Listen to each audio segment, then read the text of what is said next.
Do you believe in magic? The Magic Order is a secret group of 5 families of wizards who have been entrusted to keep the world safe from supernatural and magical threats. Wakitashi's Tea House. Konnichiwa minasan, this is Gray from Wakitashi's Tea House over in Japan. How are you doing? Are you good? I'm good. Today I'm doing a review of The Magic Order Volume 2, Issue 1. It came out today, Wednesday, November 3rd. From Image Comics, price $3.99. Okay, I was excited for this because I heard a lot of hype for the first series. I heard it was very good, it had a good story, so I wanted to check it out. I'm into it kind of cold. I haven't read the previous series, which I think is about 6 issues, is it? But anyway, this is written by Mark Millar and it's got art by Stuart Immonen. And for one thing, the art is great in this. I'm not familiar with Stuart Immonen, but I really like the art in here. Okay, let me just give you a quick example of it. Here we go. So yeah, he draws really good characters. He gets the faces well. They're very distinctive. The action scenes are good.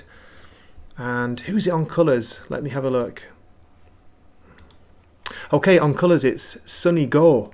And Clem Robbins is the letterer, so the colours are good. There's a nice contrast between some of the scenes in the kind of magical world and the scenes in the real world. Okay, I want to show you something on the title page here. Have a look at this. Just let me zoom in and go down here. So I thought this was going to be copyright Mark Millar, but it's actually copyright Netflix Studios. So I looked into it and found out that Netflix actually bought Millarworld, so Mark Millar's properties, and they're going to produce a number of series, including anime, live action, maybe even some movies.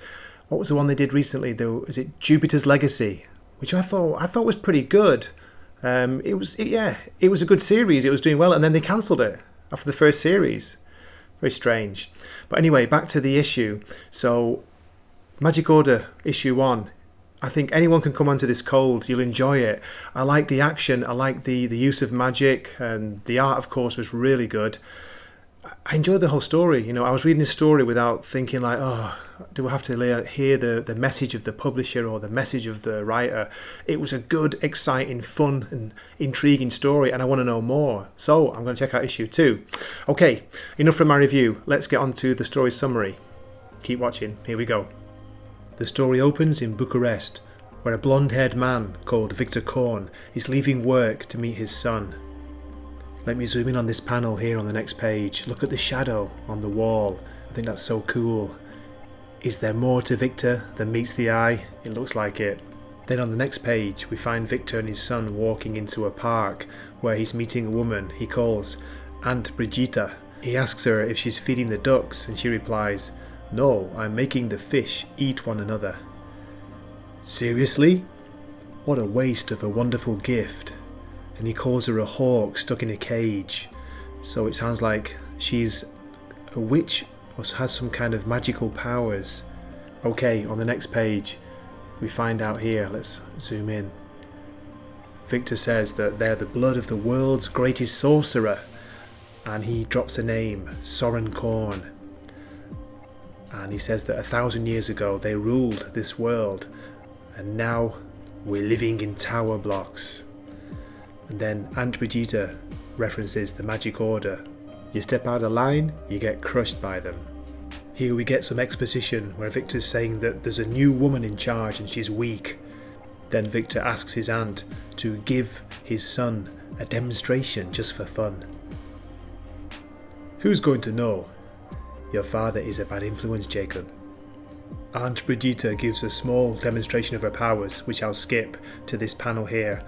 And Victor says, "Imagine if we could do this every day." Then the scene switches to Detroit. There's a police car and there are a number of what looks like dead bodies on the floor outside a house. What's going on here? Let's have a look. There's a little boy upstairs in the bathroom. They enter the house. Up the stairs. "Mom, is that you?" Then one of the men is talking through the door to the boy. "Hey, my name's Reagan Moonstone," he says. And he's talking about there's a creature who says that he's this boy's friend. He's not, and he's just going to keep hurting people. Okay, there was a fantastic page, a stunning scene, brilliant art, which I'm going to skip because it's a spoiler. I want you to enjoy that for yourselves. So, something launches an attack at one of the guys, the guy with the handlebar moustache, and he's like, oh shit! Comes flying through the air at him. Oh no! Can you control it? I think so. The other guy's knocking on the door saying, come on, you got to control this. Concentrate. And the boy says he's trying to, but he's so scared. Please, you got to help. Wow, good boy, you did it. Well done. Thought I was a goner. And then the guy with the handlebar moustache is asking, is the kid okay? And the other guy says, he's in shock, so I put him to sleep. We switch scenes again to a place called Moonstone Castle. And there's a man and woman lying in bed, recovering from what looks like a great night out or a great party. And the man's asking, Cordelia, could you tell me where the bathroom is, please? She's not waking up though. So he gets up and he's making his way down some stairs. He's asking, how many rooms are in this stupid place? Hello? He's still searching, and he peeps in through a doorway and sees an incredible fantasy dreamlike scene where what appears to be an old man in bed is being fed by some kind of strange creatures from myth. The young man is found by another older man who introduces himself as Edgar Seamus, and he tells the young man that the old man lying in the bed is recovering from a spectacular battle. Then he asks the young man, where did you meet Cordelia, my charming niece? And he gives him some story that she was doing a tightrope walk over Niagara Falls. It's completely crazy. And then Edgar Seamus says, well, I'm afraid you'll have to go home. Just let me zoom in on this panel.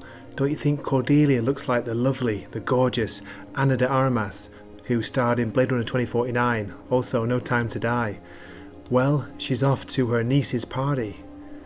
We jump through a little door into beautiful, bright and colourful Chicago.